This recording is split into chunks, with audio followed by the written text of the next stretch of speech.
Okay, Good morning, everybody. Welcome to the August 8th, 2025 Ivan Transit Board of Directors meeting. Thanks to those of you that are joining us online and those of you that are joining us in person. Do a quick roll call. Commissioner St. Clair. here. Commissioner Johnson. Here. Commissioner Bacon. Here. See.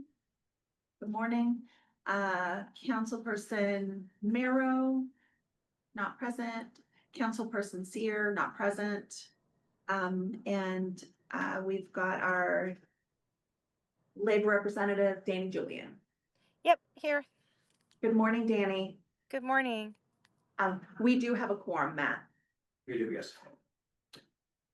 Let's see, we have one change to the agenda. We have a closed session at the end that we do not need to have after all. So if I could get a motion to approve the agenda as amended. I move approval of the agenda as amended. Those in favor, say aye. Aye. Anyone opposed? Motion passes. And then approval of the consent agenda. Questions, comments, feedback, emotional outbursts about the consent agenda? I move approval of the consent agenda as presented. Hello, James.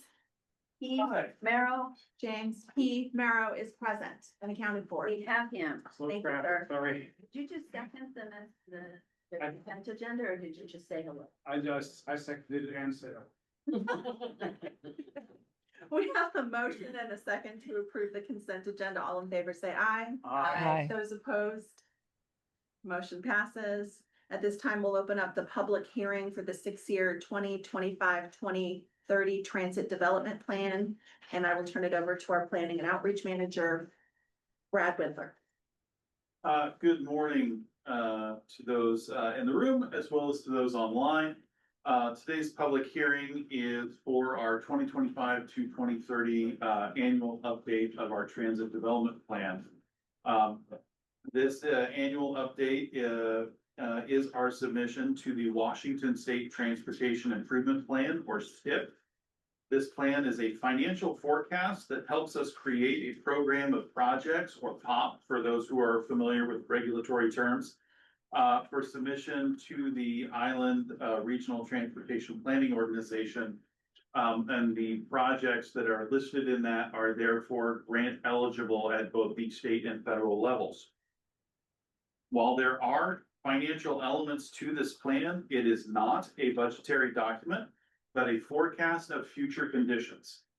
Both the current year and the next year to occur must be of a fiscally constrained budgetary environment. So those have to, any projects, any operating costs have to be related and in balance with the financial revenue that we are forecasting for those years.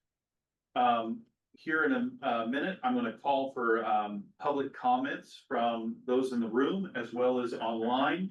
But I did want to go over for the board that we received one comment via email after the deadline for the publication of today's board material. This email and any other comments received today will be included in the final version of the transit development plan that is sent to the Washington State Department of Transportation. So we have, in the copy that was sent in our board material, you will see there's an appendix C that has been added for public comments, that lists all the comments received, as well as our staff response. And so the comment from today that I'm going to go over, as well as our response to it, will be added to that appendices. It's the comment comes from a citizen named Jim Blaisdell.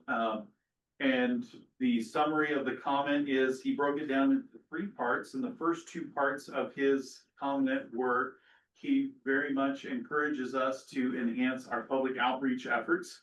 And our staff response to this is going to be that we have a long-range transit plan that is upcoming, in which we are going to have at least 2 phases of very robust public outreach that will occur. And that we are also in the process of forming what we have tentatively called the Island Transit Advisory Group. That is a citizens advisory group that will meet on a regular basis during the long-range transit plan as well as beyond to help Island Transit staff understand how any proposed projects or policy changes could impact riders and get their feedback and get their ideas on, on those projects and programs. I'm not gonna go too much into that today because both our public comment plan for the long-range transit plan, as well as our plan for what we're calling ITAG, they're undergoing internal review, and so they're not ready for public release at this time, but that is how we're going to respond to Mr. Glisdale's comments. And then the last part of his comment, which is about coordinating and linking multimodal facilities. Our response to that will be that in the long-range transit plan, that is one of the focuses for the service improvements that we are looking for. And that we believe the long-range transit plan will address this comment and his concerns. With that, and before I review the other public comments that were received, does anyone in the room have a oh, yes, ma'am.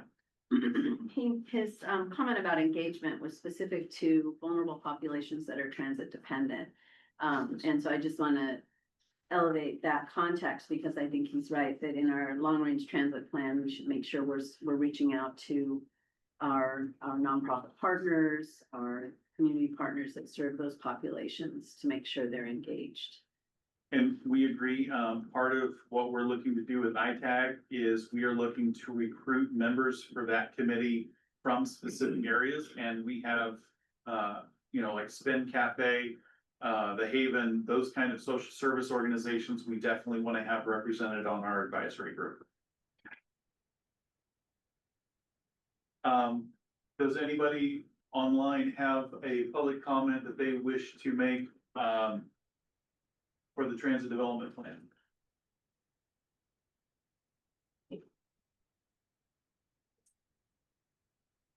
Seeing no hands raised and seeing no one coming online with their camera.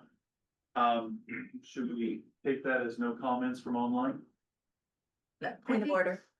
I think that you've got to, because this is a public hearing, you're making your presentation, we'll ask you questions, Jenny will open the public hearing. Okay. She'll ask 3 times if there's comments, she'll close that, and then there'll be response to the public question, so there's a, process. Okay. Okay, Would you like me to review the public comments that we have received so far then, and then open it up, or? Yeah, can we close the loop on the public comments? That would be great. Yes. So, in the, appendix C, that was included in the board material and added to the transit development plan, we received a number of comments, from the city of Oak Harbor. All of those comments were incorporated, in one way or another. There were 2 comments related to services, and those services will and comments will be included as part of the public comments in the initial long-range transit plan outreach. So we will again bring those comments forward on behalf of the city of Oak Harbor and include them in the long-range transit plan. A number of the other comments were minor grammatical or typographical corrections. And with that, that's a review of the public comments received to date. Now I open it up for public comment. Sorry. Open the hearing. Okay, now we'll open the public hearing for the 6-year 2025-2030 transit development plan and take public comments. Do we have any comments from online? Any comments or questions from in the room? Do they have the ability to unmute themselves online? They do. Okay, And there's nothing in the chat either. okay. Any other comments from online?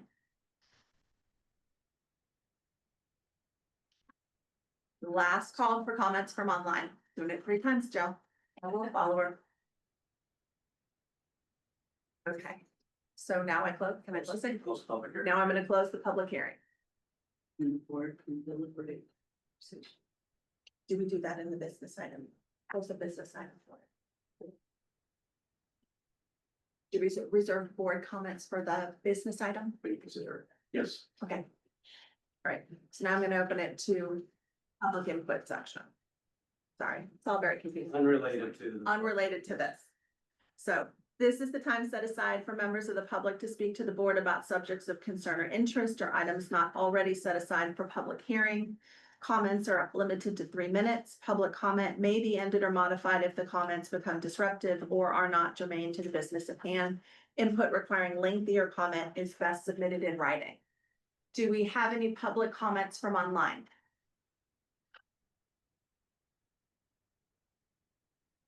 Okay, hearing none, we will close. Just heard You do something. not. Okay, thanks, Meg. Hearing none, we'll close the public input and comment section, and we will move to business item number 1. Island Transit 2025-2030 Transit Development Plan and 2024 Annual Report. And Brad's gonna take the podium, and now we'll have time for our comments. Yes, so our transit development plan has been out. We've received a minimal number of public comments during the public comment period. There really have been minimal changes between the original draft that you have seen and the draft that was included in the board material today, and I stand ready to answer any questions that you may have. Jen? So I noted that your staff response to the public comments on the long range plan was to route the route questions. Probably I could find a better way to say that.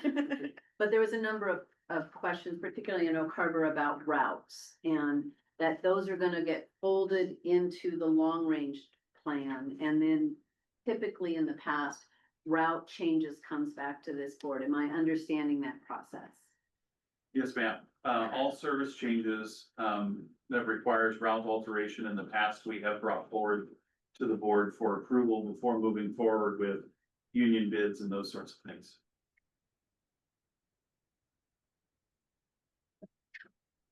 In the transit plan in 2026, you may have covered this, and I apologize if I'm missing it. We have bus acquisitions. Did we sort through the grant, or is that from another source of revenue of the bus acquisitions that are noted in 2026?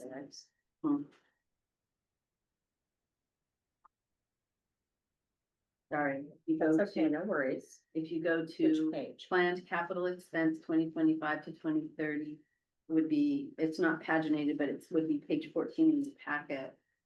We have a large bus plan for 2026.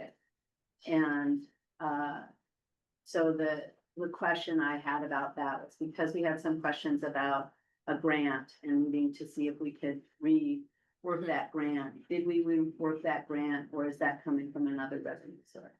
Go ahead. That is in the process of being worked through. We have set our appeal, that FTA is under the assumption Okay. that they are considering it right now. We should know something by the end of August. So it's a plan, and we'll adjust the plan as Correct, necessary. based on correct, the- but we have incorporated the funds actually into 2027, which would be year of expenditure should we order them now. That's fine. I just wanted to do a check-in in my own memory on where we were with that. And in the 1.2 that you have planned for the Terry's Corner service upgrades for personnel over there, did we finalize, and again, I'm sure you've told me this, That's and I'm okay. just trying to refresh my memory. Did we finalize the air lease with WashDOT that we were working on? You just took my thunder, my executive director report, but yes, it is executed as of yesterday. Okay, thank you. Those were my only two questions. I have a follow-up question, if I may, on the large buses. So the expenditure is showing in 2026, but have those buses been ordered yet? So we have right now 8 buses on order. Okay. The 15 that we are working with FTA on, actually, all of them are in year of expenditure for 2027. That's what I thought, that they were broken up, and the ones that have already been ordered, we can potentially take possession of, so. Correct. That money would Correct. be, okay, perfect, thank you. Any other questions? On the 2025 planned activity and then 2026. 2026 talks about long-range transit plan. Are we putting does that include our paratransit routes in the long-range transportation plan or Absolutely. just our? No, absolutely. It And- includes not only fixed route and paratransit, it will include on demand if there is van pool as well as facilities. So we don't have to do a separate human service type plan or any type of a plan that's separate from just the long range transportation. But I want to make sure that we're looking at those paratransit programs Sure. and level of service. And I just don't see where it's specifically called out that we're doing that. Sure. Okay. I'm gonna let Brad. deal with Yeah, it. and if I could, in the long-range transit plan, one of the things that we're asking the consultant to do is some financial planning and forecasting for us over the next 20 years. And one of those items is expected paratransit demand and what are the resources we're going to need to set aside in order to make sure that we reserve the funding necessary to maintain that program. Because what we don't want to do is, let's say, increase fixed route service to the point that when there's a growth in our paratransit program, that we don't have the money set aside for it. So we want to make sure from guidance from the consultant that we're leaving aside resources to take care of paratransit.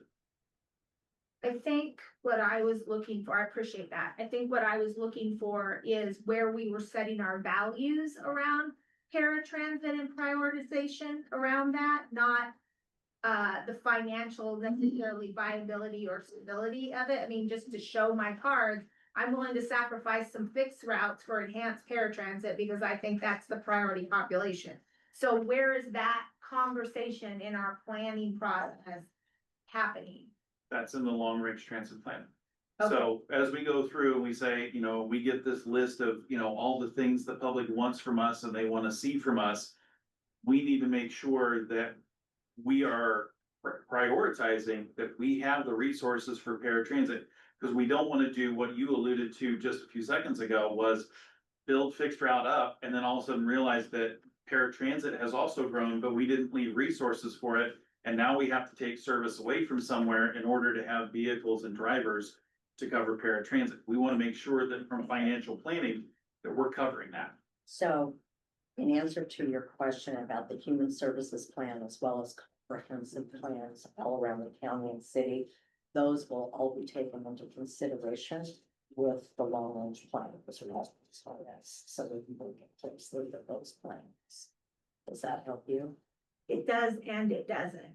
Okay. So what I really am trying to, like, if we're gonna do strategic plan work, some value setting work. I'm gonna take issue again with the fact that when we expanded pickups at the marina. Before we considered enhancements to paratransit, right? I'm gonna say, well, the people who can operate their boat are highly capable of getting themselves into a town and don't need free transit. They are a lesser priority, and I'll just be blunt, than my niece, who could not get picked up and taken to her job. So my parents have to do that. If you did not have my parents, she would not have access to employment because we don't prioritize her. We make sure that we have enough money to cover that after we do our fixed routes. Even in the presentation you gave, and it's my own issue, and I get that, but even in the presentation you gave, paratransit was, we want to make sure we have some funding for it. Well, I would like to move it to the front of the priority list and put some other things at the bottom of the priority list. I'm trying to figure out where in this plan the prioritization of transit values is taking place, not just financial sustainability based on existing models. So I got on this board because I think the model was screwed up. So our service area and those parameters by which paratransit is set by the feds. Now we can, I know all of this. okay, I don't mean to be rude. I've heard all of it. What I'm saying is we are capable of setting local values based on our priorities.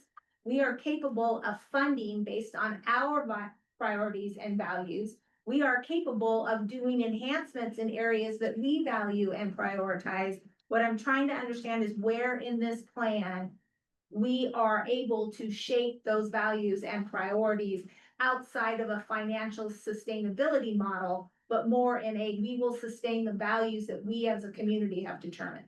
As we develop this long-range plan, it is under my guise that paratransit will be considered just as heavily as fixed route, especially from a value standpoint.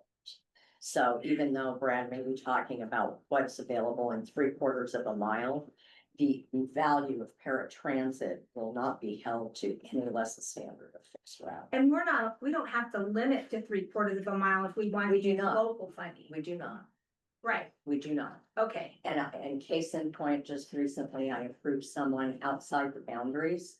Because I know that our buses actually, our paratransit bus actually travels along that road. Yeah, So it was brought to me as an executive decision to decide to serve those I customers. mean, that's So, what I wanna make sure is that I understand what the rules are, but where our local flexibility rests within our own local dollars. I believe that's a board consideration based on community needs and assessment, and that's what I was trying to understand where that fits. So you're telling me that in 2026, not your, but the plan is telling me that in 2026, the long-range transit plan is where we will consider those value type statements as it relates to our investments. Absolutely, And that's where I should yes, be confident that we're addressing that. yes. That's all I had. Yes, ma'am. Thank you. Just with regard to the passenger count and the efficiency of utilization on fixed routes, I think that if we have the patron counter and we're doing a quantitative evaluation, I think that would add some light on where there's flexibility to cut or expand on the fixed routes to allow, for the. Are you thinking about the APC that I want to bring to the budget? Well, I'm just describing that. Yes, that, What is that, what gets measured gets the attention, and so I think that once we start to get a good solid grip on usage rates for fixed routes, that can add some juggling. Commissioner Sanford, sorry. Is there anybody online? before we- I was looking, but I'm looking at you now. And I'll- Can I make a suggested amendment to the plan based on Commissioner Johnson's input, which is on page 14, item number 4. It states, public transportation providers will continue to meet American with disabilities, blah, blah, blah. And I would like to suggest an edit that says, we will continue to meet or exceed the That's ADA reasonable. requirements.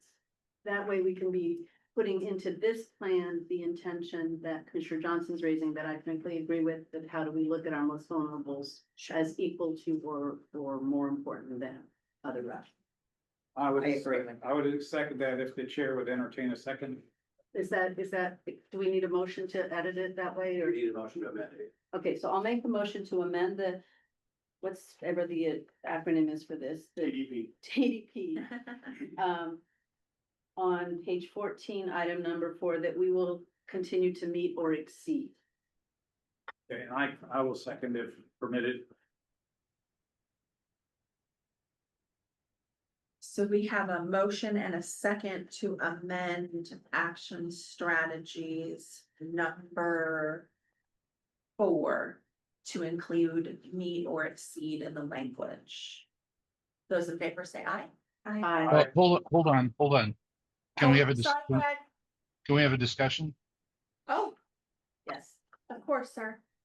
So my only comment here is, how do we know that we're exceeding? And I'm not asking for an answer right now, but it would be interesting to have planning director, executive director at some point tell us how we know that we will be exceeding. And that's per James C. Merrill's comment about, what we measure gets attention. So I'd be curious to know how we'll know that. Yes, well, board members, Sarah, one way we could quantify exceeding would be to exceed the boundaries of 3/4 of a mile, or as in the example that I just provided of where we are picking someone up outside of the service area. So that's one way to measure. Okay, and by the way, that's interesting because I know we're required to provide paratransit service within 3/4 of a mile of any fixed route. But in my history as a board member of the agency, it almost felt like we couldn't go outside the 3/4 mile boundary. that was the kind of the impression that was given previously. So that's Okay. fascinating. Yeah, actually, when I had, Dee, who is our, certification person, bring this last person to me, she demonstrated a case in the past where they actually were picking someone else up that was outside of the boundary, but I think that perhaps the practice, and I was not here, has been to just strictly adhere to those boundaries. I'm definitely not going to deny someone service when we have a paratransit bus that's driving down their street just because they're out of boundary.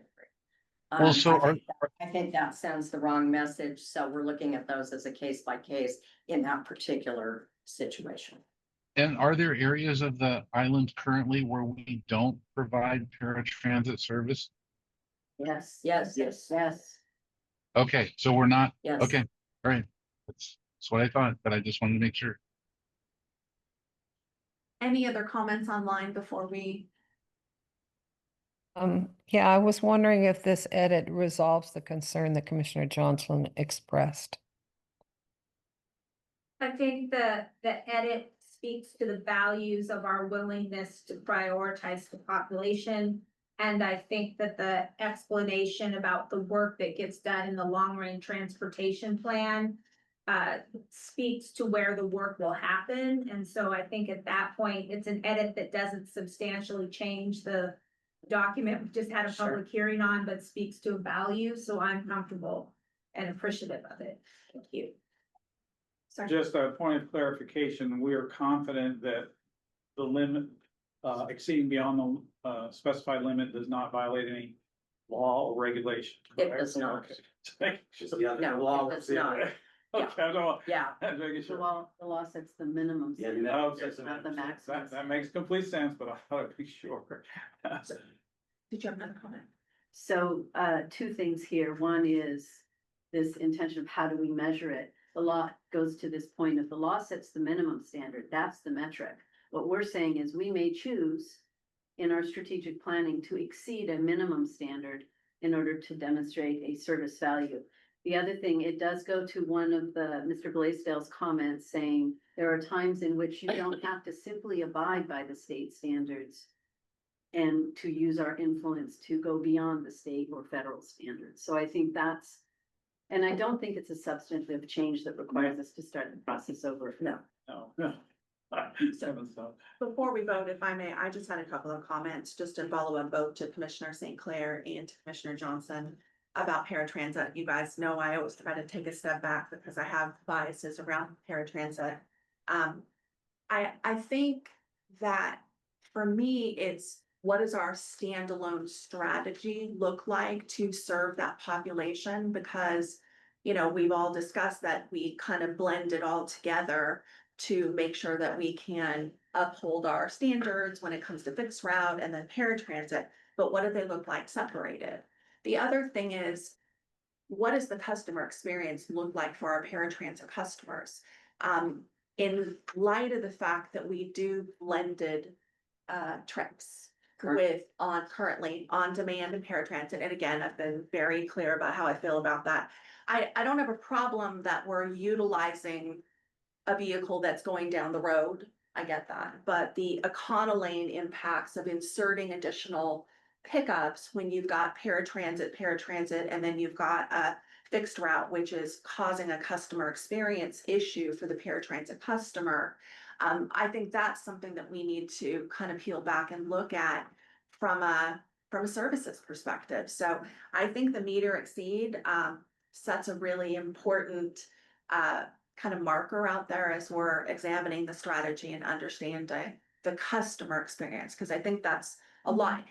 Time and distance and space and all that stuff, I get it, and I get where the regulations are, but what is the customer experience? How long are those customers having to be on those buses because of the blend with the on-demand? So I'll shut up on and if that. I can speak to that briefly, we do have a task force that I pulled together, a project team that is examining the mix of on-demand and paratransit within Ecolane.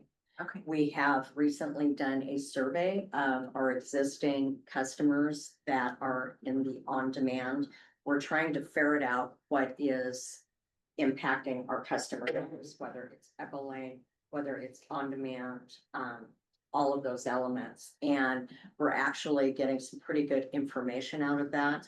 We're doing robust outreach through the long range planning to talk about the possibility of separating that out during our March 2026 service change.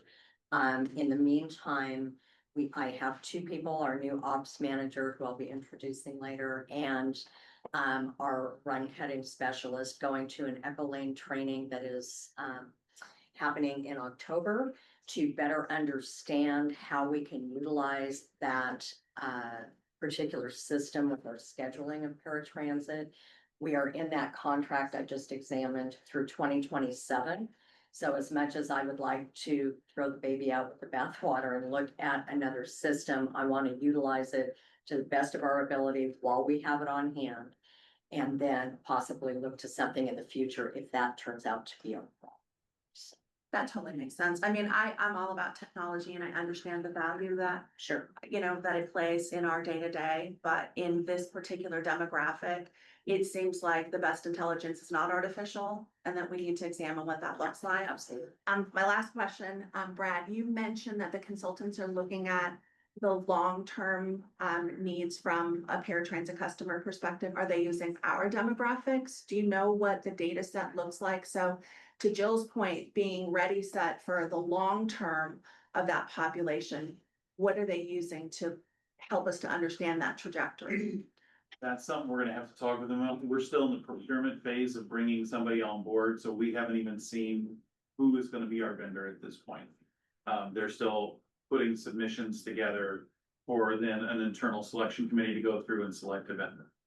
I think it would be helpful to know what, are they using our data? Are they using local data? They should be using all of the data available, meaning that what we currently have, what the plans of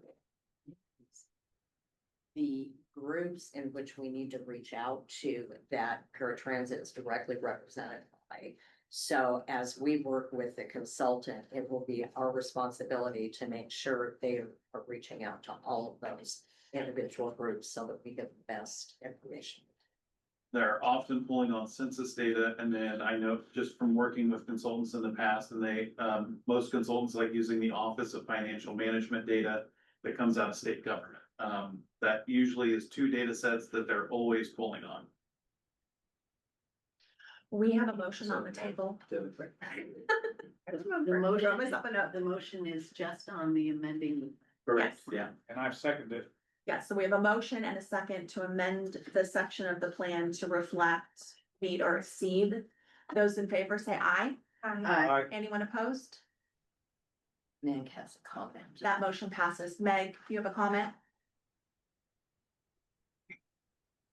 I do. It's just more historical background. So as we were talking about this, I remembered back in 2016, we had a presentation to the board about our out of bounds policy. And it was an official, policy.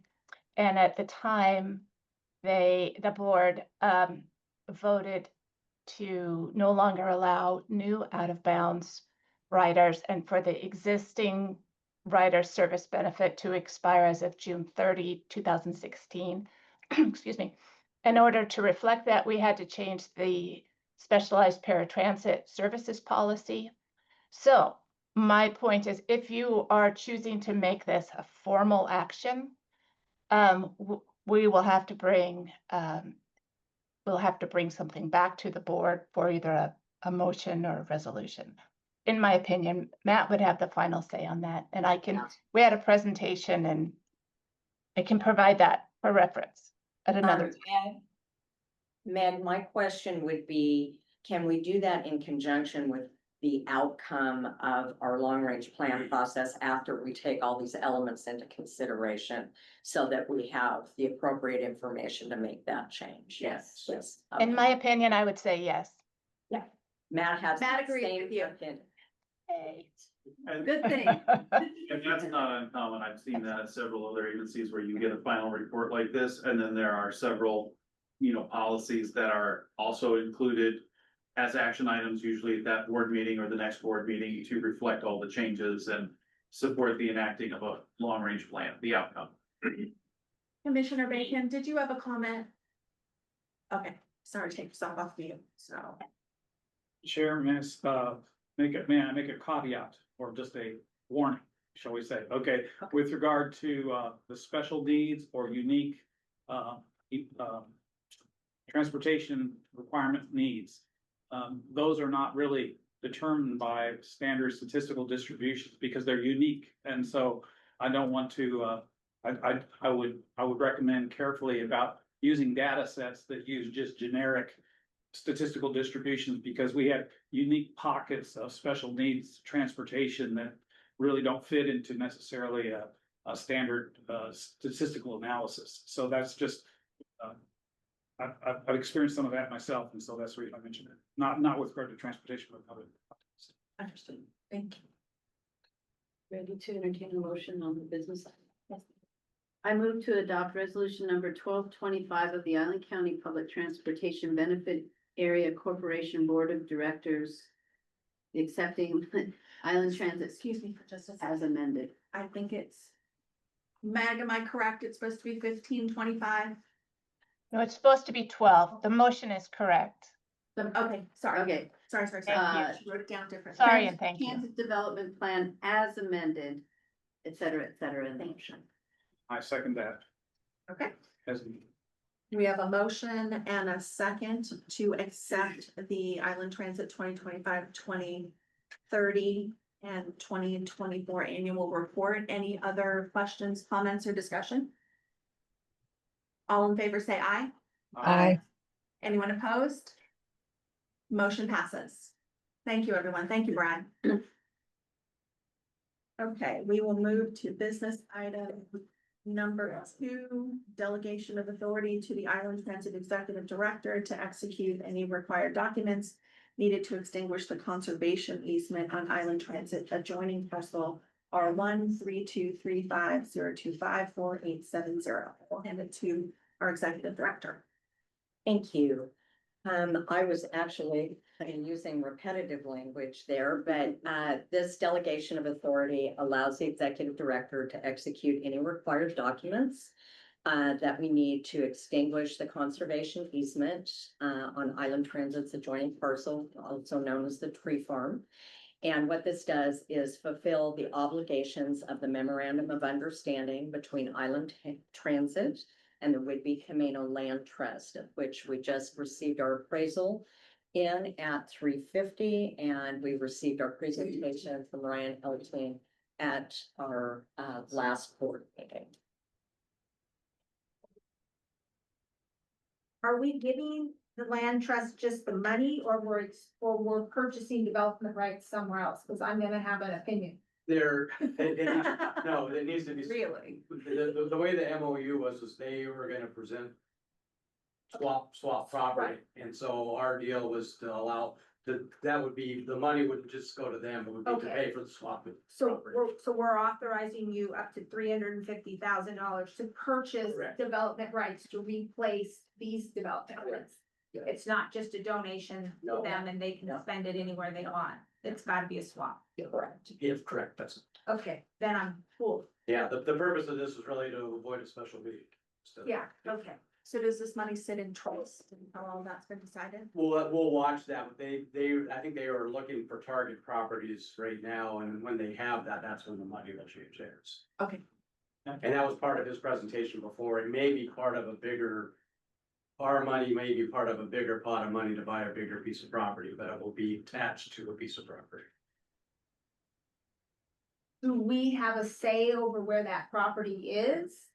I mean, if they purchased a property on Camino Island that they wanted to do, or North Whidbey or South Whidbey that wasn't, It doesn't, yeah, I mean, it could be really anywhere, it just has to be conservation, if we're swapping this conservation easement for a like conservation easement somewhere else. In the island.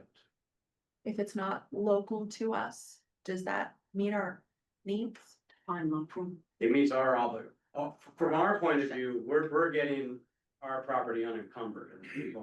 So that's what we agreed to buy a like conservation easement somewhere else, and that was in their court of where to look at that. Just as simply a matter for clarification for the public record, this is a specific action. This is not a generic carte blanche to do anything. No, this is fulfilling an obligation on an already agreed upon agreement. I wanted to make sure. No real estate transaction. Yeah, I wanna make sure that we understand this publicly. Okay, thank. So I move that we delegate authorization to the executive director to execute the instruments needed to extinguish the conservation easement. Or whatever the motion says there. I second it. Okay, we, It's I'm difficult, very- it's difficult to read this on a phone screen, so maybe somebody else should make the motion. it's all good. We have a motion and a second to delegate authority to the Island Transit Executive Director to execute any required documents needed to extinguish the conservation easement on Island Transit's adjoining parcel R 13235025487 provided the documents are consistent with the memorandum of understanding dated December 13th, 2023, and not to exceed $350,000, the appraised value established April 1, 2025. All in favor, say aye. Can we Aye. discuss the motion? Oh, sorry, can we discuss the motion? I apologize. So I've been uncomfortable with this for a long time, because conservation easements are supposed to be in perpetuity. The motion is to give you the authority to extinguish this. Commissioner Johnson asked some very germane questions about what does that mean, and are we making sure the intention for that conservation is continuing on? I hear you saying it is, and I just am still not, I've never really been, I've met with Ryan publicly, I've sat through these presentations, I understand. It just has always felt a little bit like, an end run about how conservation easements are established and meant to be in perpetuity. So I'm going to abstain from this because I'm still not fully comfortable. It's not about, I'm not uncomfortable with giving you the right to make this decision. I understand how we got here. It is the full context of this conversation that has always been tough for me. Okay, thank you. Any other I discussion? just wanted to reply to Commissioner St. Clair. When I was acting director, I had conversations with the executive director of the Humane Land Trust. And this is kind of break ground the idea of extinguishing a conservation easement, because as Commissioner St. Clair says, they are executed with the intent of perpetuity. There are rare occasions when that is they are reversed or extinguished, I guess is the better word. And the Whidbey Humane Land Trust is excited about the possibilities of what they're going to be able to do when we are extinguishing this, because they have much higher priority properties in the county. So I hear what Commissioner St. Clair is saying, and it's unusual. It's not a very common thing in their industry, but I just wanted to make that comment.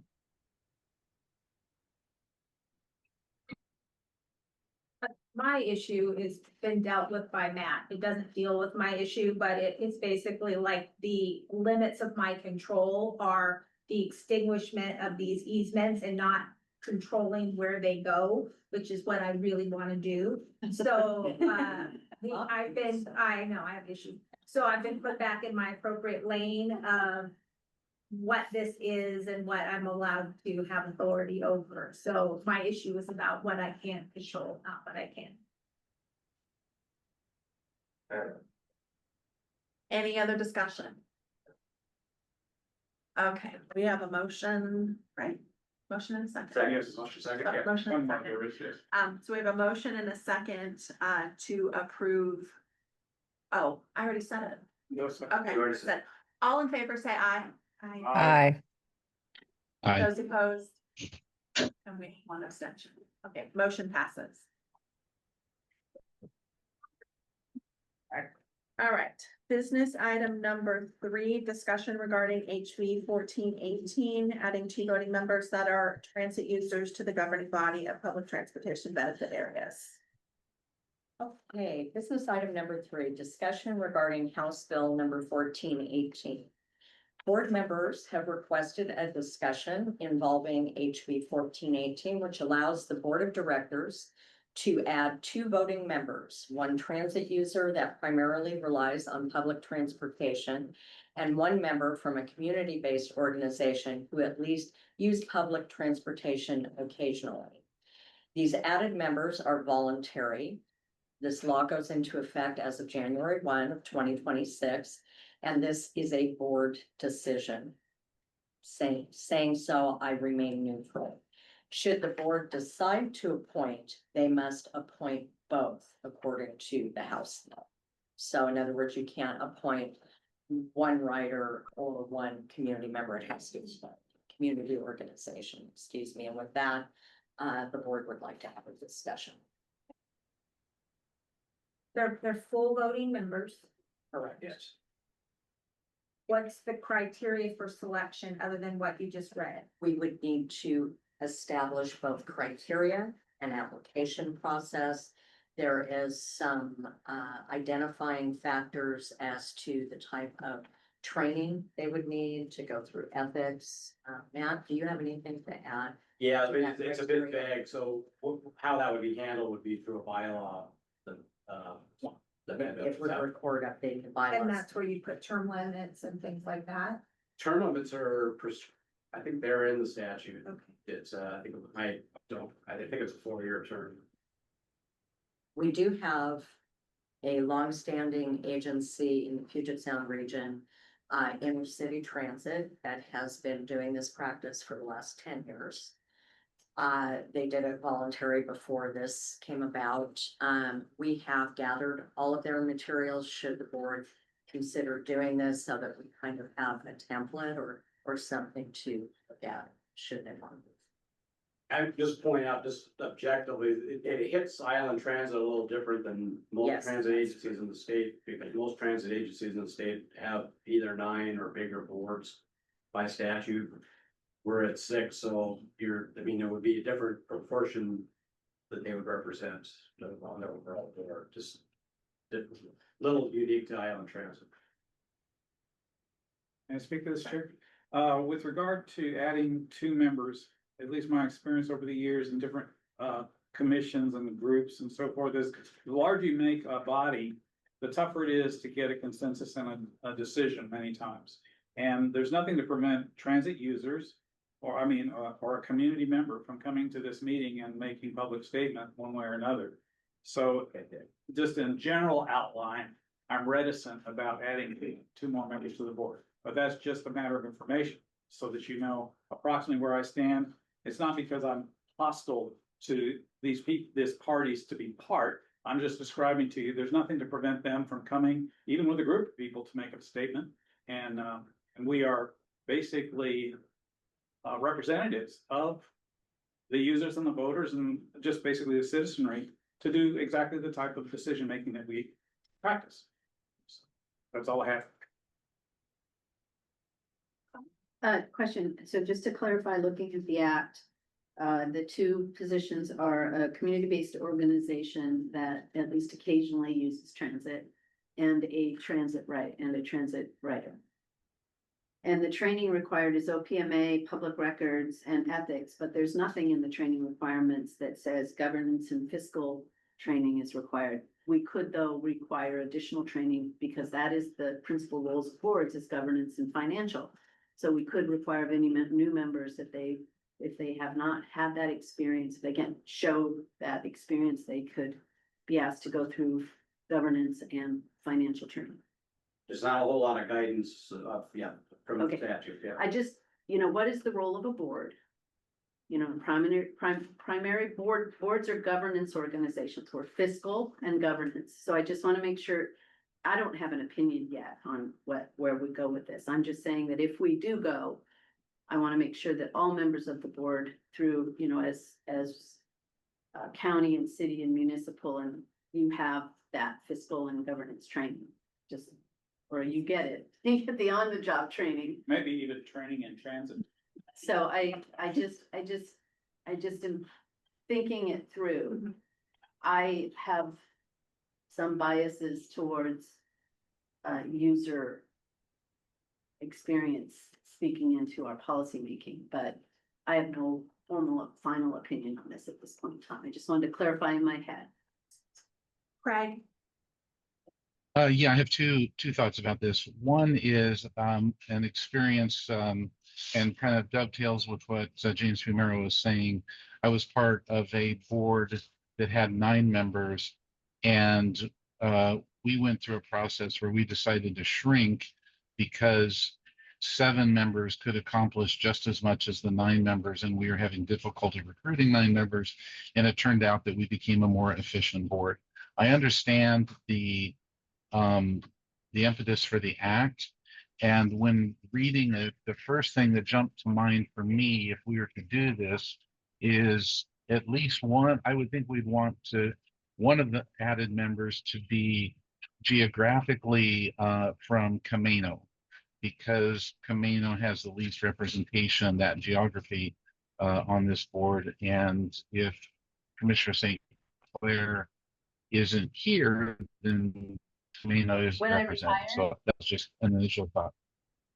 What's that?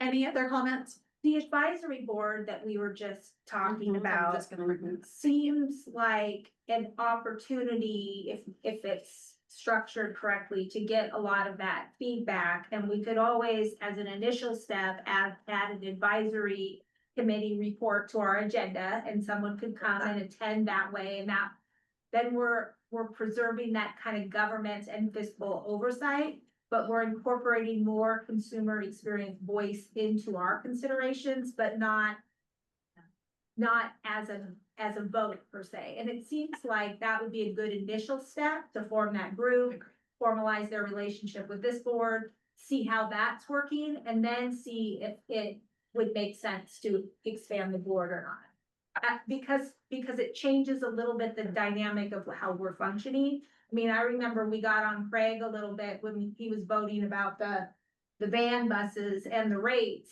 because he's a user of that. And we were like, well, you can't really vote on something that you benefit from. We got on it, Craig. So I feel like thinking about that desire for input is important, but then the clarity of the vote is also important to make sure you're not making self-serving decisions. That's how I would maybe address it initially. I agree. Chair Bud. Yeah, so I would just echo word for word what Commissioner Johnson's saying on that general concept. So echoed. Okay. And I'll just point out that historically, we had a citizens advisory committee for many years. I think it's just enough. Meg can probably fill us in more. I think we've had it 10 years or so. That's been defunct, but. Any other comments from online? Commissioner Bacon, anything? No. No, I think I like the Citizen Advisory Committee. Thank you. I think it would be duplicative to have both that and have a citizen as part of this board. There was no action on this one. No. Executive Director report? Yes, thank you.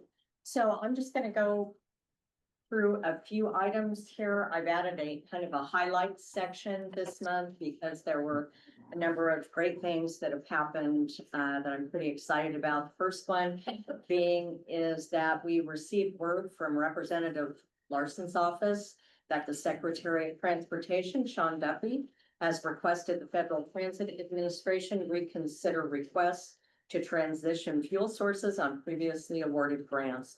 So this directly applies to our 15 million that was awarded for hydrogen. We have put in our request. I talked to FTA yesterday, and they are pushing that through to headquarters, and we have great hope. I'm about 95% sure that we're going to be able to flip this. So timing with the federal administration, you know, I can't be sure on, but we really hope to get an answer here in the next several weeks.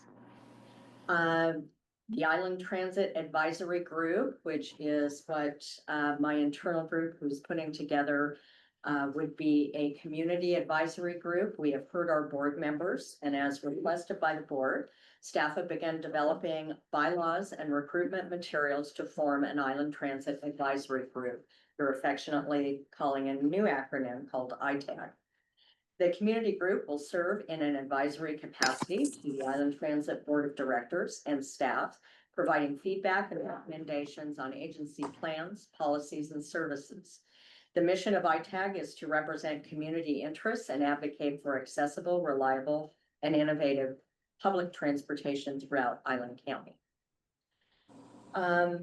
Really exciting next is our employee of the half. For those of you who don't know Chris Londo, I am delighted to announce he is our employee of the half. Chris holds our position of custodian and works here with a job coach. He maintains the cleanliness of Island Transit. Throughout his 3.5-year career, Chris has consistently demonstrated an exceptional dedication to professional work conduct. He never calls out, he holds himself to a high standard quality of work, is respectful, considerate, thoughtful, and incredibly dependable. So we're really proud to have him representing employee of the half. He's now requested a Chris Londo Day once a year. With fried chicken, mashed potatoes, all the fixed. So he was extremely enthusiastic. If anyone caught the video, it brought you to tears when he was awarded this. So it was great. I'm sure that Celine can forward that to anybody that looks. Yeah, it's fantastic. September and October board meetings, we're coming up now on our budget discussions. I am meeting with staff this month as we speak and helping Paul to prepare our first draft. I would like to be able to extend September and October just in case we need it until noon for any robust budget discussions that you may want to have. What's the date of our October meeting? Meg, do you have the date of our October meeting, please? October 3rd. October 3rd. That's You- what it was too far. And September is the 5th. 5th? September 5th and October 3rd. Okay. The annual WISTA conference. Several employees representing different departments are going to be attending our annual conference this year to be held in SeaTac from August 18th through the 20th. We have 2 nominees for the Wall of Fame this year. I have elected not to tell them who was nominated, so it's a surprise at the WSDOT dinner. Winners will be announced next month. Rodeo winners. It has been a busy year for bus rodeos. These are competitions that feature traversing an obstacle course in either a 30-foot or 40-foot bus. Mark Vance, our most senior operator, has participated for years in such competitions. He recently became first place at the Pierce Transit Rodeo, which had very stiff competition that included Matt Komjak from CT, who is the 2025 International Bus Rodeo Champion. He also came in 4th at the Western Regional Rodeo. And Island Transit also had a second operator participate in Western Washington Regional Rodeo. Brandon Killingbeck became second in place, giving a very impressive performance for someone new to the competition. Congratulations to our winners. For our operators, the rodeos are a huge thing. They even do, like it states here, international competitions. So we are very proud. Mark, when I had my one-on-one with Mark Vance, he came into my office and lined it with all of his trophies, shirts, and awards from all of the years of his participation in the rodeo. It was quite a show and tell, but I made me keenly aware of his desire to participate in these. So we're really proud of him. Am I reading this that Brandon beat Mark in the? No, he Okay. did not beat Mark, but Got Brandon, second. he got second. Oh, he got second in a different, Okay, because, competition. or Chris, I'm sorry, but, oh yeah, Mark, because I was thinking that Mark needed to step it up. Yeah. Oh, he'll take that. I mean, there's three people better. That's right. Okay, so my most exciting announcements this month is in regards to our two new hires that have now completed my new leadership team. It's my pleasure to introduce our new operations manager, Liz Williams. Liz, you want to say hello to everyone? We have hired Liz as Island Transit's new operations manager. She came on board this last Monday. She is an accomplished director of operations with a proven track record at several transit agencies, enhancing operational efficiency and team leadership. She is highly skilled in control center and dispatching operations. She has spearheaded initiatives and boosted transit on-time performance by 98%. An expert in implementing strategic policy and making significant improvements in customer service and project management. She has managed budgets, applied planning and problem-solving abilities to enhance business plans and day-to-day activities. Liz has proven to be results-driven and resilient in developing teams while improving process and increasing productivity. She has a solid understanding of the industry, excellent communication skills, and a talent for improving and implementing change with a strategic approach. Liz has been a driver, a dispatcher, a dispatch supervisor, an operations manager, a GM. She's an all-around gal, and we are thrilled to have her. Also with us today is our new procurement and risk manager, Nate Burns. We hired Nate on Tuesday. I couldn't do two in one day. Welcome, Nate. Nate brings a plethora of procurement experience from his time in the military and most recently with his time at Skagit Transit, so we welcome him. He has worked tirelessly with civic initiatives to bring Skagit's procurement policies into compliance and has developed numerous relationships with transit agencies throughout the Puget Sound area. Nate will be centralizing all of the procurement activities at Island Transit and has existing relationships with our third-party contractors, both KPFF and Civic Initiatives. So welcome. Nate is a resident of Coopville, so we are happy to have him with us. Yeah. Lastly, just a couple of updates on projects. Terry's Corner, the lease and construction agreement with Washita, thank you, Janet, and Island Transit has now been executed. We have an ITB that should be released within the next couple of weeks. We just have a few things to shore up on that. So we are really excited. I have been pushing hard to get this thing on the street before the snow flies because I'd like to see our station get built. Our long-range plan as we speak is out on the street. Our request for proposal will close at 3 p.m. on August 26th. So we're really anxious to get that started as well. Automatic passenger counters that we brought to you, I believe, back in June. That RFP is in final draft review and should be released within the next couple of weeks. So, right, and that's all I have. Does anyone have any questions on the balance of the report? Craig? Yes, I just want to say what a moment this is that we have an operations manager hired. This has been quite the arc for the last 18 months. A procurement manager, it's a real moment. I want to thank those that were part of the recruiting process. Really pleased that we have such high quality applicants and I've just I imagine that the planning director is pretty excited about the operations manager hire as well. That will be Brad Windler. Yes, he So, is. I can't see his face, but I imagine he's smiling anyway. All Yeah, right, he's thank giving you. a double thumbs up. Any other comments? Yes. Sorry. In a light manner, Mr. Burns, with his connections with Skagit, might be able to be procuring for us outstanding personnel for our district. Just joking. Okay. Poach. Spelled poach.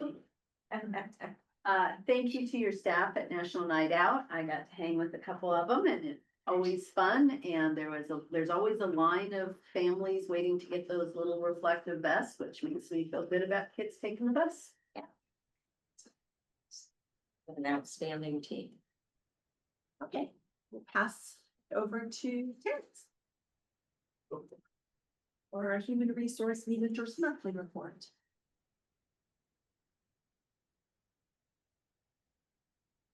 Good morning, everyone. This shouldn't take me long. This is an annual recap of the July staffing numbers. We currently have a combined number of 69 operators, 53 on Whidbey, 16 on Camino Island, and we have 7 in training for rideshare right now.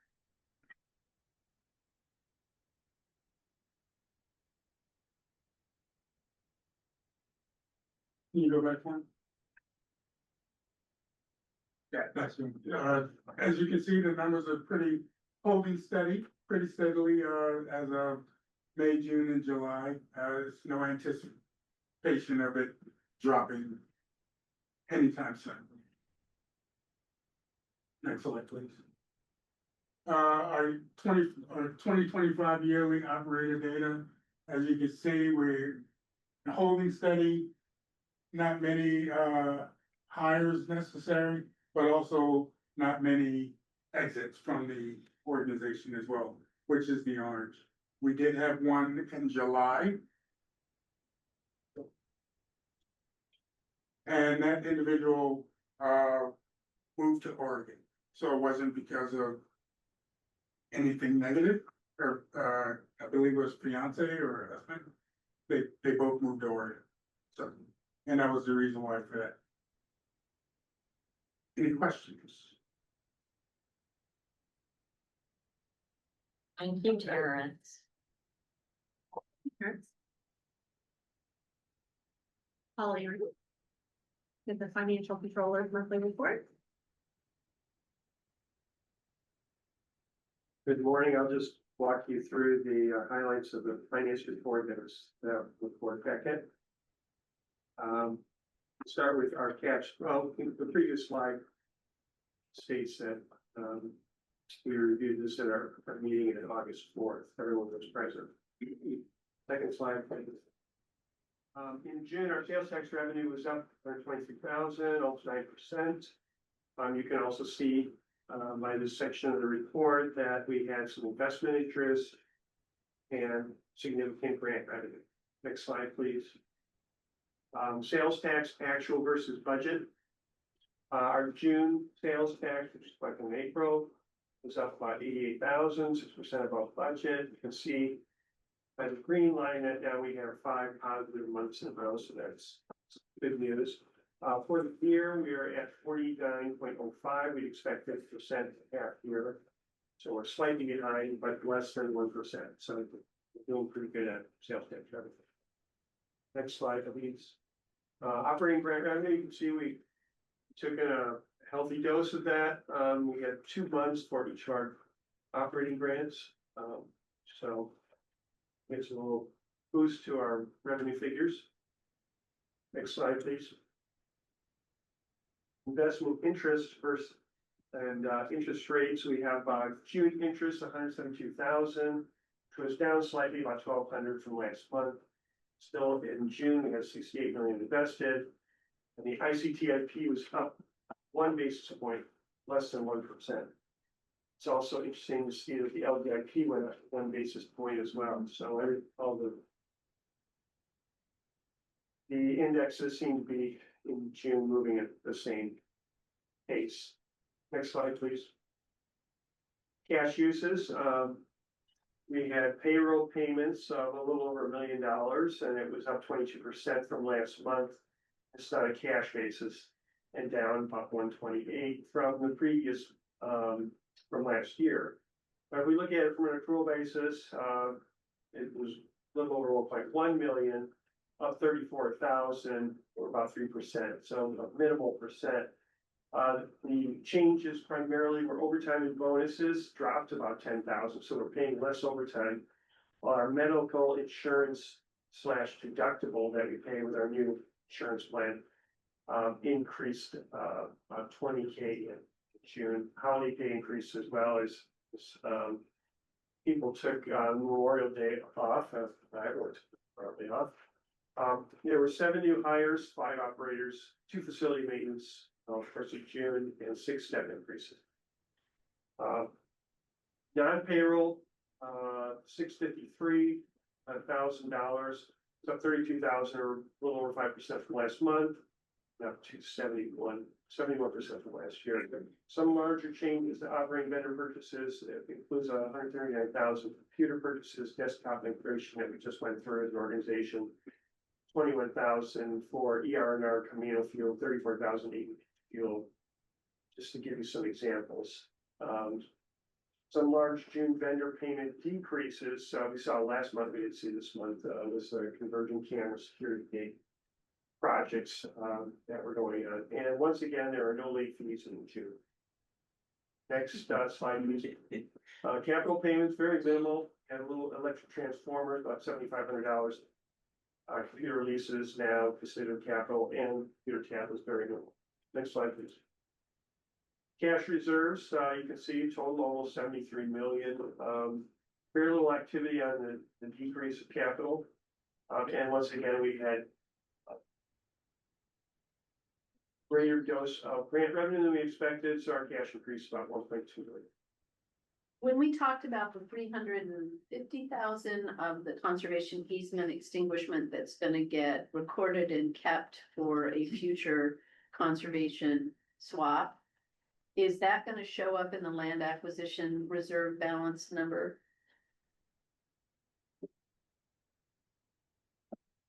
Just in terms of tracking. Yeah, I'm not sure, but my first reaction would be no. Okay, I'd be curious where we find that at some point, but you don't have to answer that today. Yeah, I thought you were gonna ask whether we capitalize it. No, I'm not that complex. You're pretty complex. Okay, next slide, please. Cash reserves, cash was at almost 73 million, large increase due primarily, once again, to the grant revenue that we received in the double 2 payments for each grant. Next slide, please. Budget actual revenue, interest revenue ended above our goal. Sales tax ended, as I already mentioned, 0.95% below budget. You can see here, once got 50% goal, and we're doing pretty good on the revenue side, almost reaching that goal and exceeding it for interest. Next slide, please. On the expense side, again, same goal, 50%. Wages, taxes, and benefits are close. Also, utilities close. Insurance was prepaid. Subscriptions, many of them are prepaid. So I would expect those to exceed our 50%, but we're pretty well below, at least by 15% on some other categories. So doing well. Our revenues are pretty much on target. Expenses are lower than we expect. And that's the end. Yeah. Paul, do you have any? I know we're gonna do budget next month, but or September, October, but do you have any estimates on what you're gonna use to project sales tax and then also interest? What percentage of increase you're gonna use or? Well, we were talking about sales tax, trying to keep that at about 2.5% above actuals. Okay. It's assuming that, sales tax kind of goes up with inflation. Inflation figures are around 3% right now. We were a little more conservative, dropping to 2.5%. Based on, that green line we were looking at, we were seeing a lot of negatives last year. I'm sure the finance committee can talk about that further, but 2.5% to 3% is probably a pretty good starting point. Above what? Above this Above year's actuals. above actual. And then what about interest? Interest is a little tougher. The Fed is talking about lowering rates, and our short-term interest that we receive is closely tied to the short-term rates, which is Fed controls. And that's somewhat tied to the economy. It's a tough one to guess on, but I would probably be, again, conservative, probably in that 3% range, probably. If you're holding to that one, I think that's still an open topic. We estimated last year, for rates to come down, and it just didn't. So, we're not sure where that's going to go. Paul, I appreciate your conservative approach as a nuts and bolts person who tries to get a grip on reality. The conservative approach helps us because it gives us a certain amount of measure of protection, and then we can always extend. So thank you for your realism. I have a quick question. I noticed, and I know we've talked about this, the lowering of the overtime. Can we attribute that to our level of staffing? Is this a temporary trend? What do you think? What's your? Yeah, I think that's a portion of it that we talked about, having, being able to put more drivers out on the road.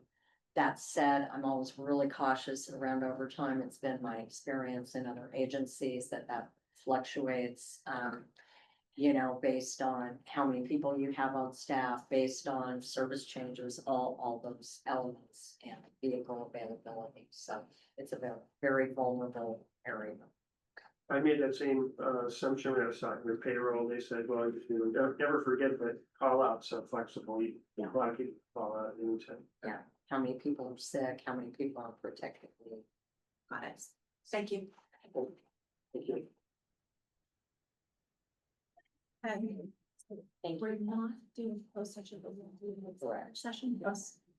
All right, so at this time, we are gonna go into executive session to discuss with legal counsel representing the agency of litigation or potential litigation, RCW 42.30.1101. Danny, if you're able to stay, we would appreciate that. Anyone not on the board will be put into the waiting room until we reconvene. Yes, I'm Yeah. able to stay. Thanks.